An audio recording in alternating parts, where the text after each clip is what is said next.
David finished talking with Saul. After that, Jonathan and David became close friends. Jonathan loved David just as he loved himself. From that time on, Saul kept David with him. He did not let him return home to his family.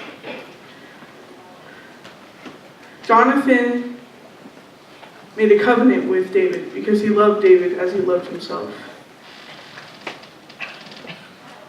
Jonathan took off the robe he was wearing and gave it to David. He also gave him his military clothes.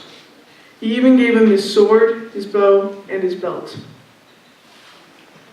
David did everything Saul sent him to do.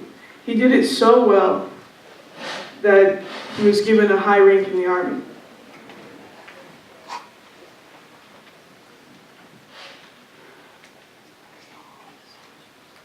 This pleased Saul's whole army, including his officers.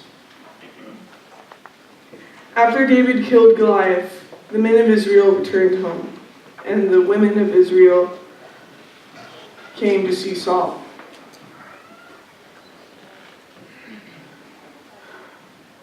They danced and they sang joyful songs. They played harps and tambourines. As they danced, they sang, "Saul has killed thousands of men, but David has killed tens of thousands." That song really angered Saul. It really angered him. Really upset him.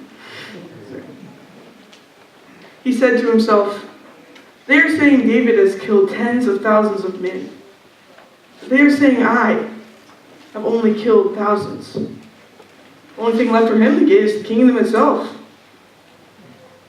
And from then on, he watched David closely. The next day, an evil spirit sent by God came powerfully on Saul.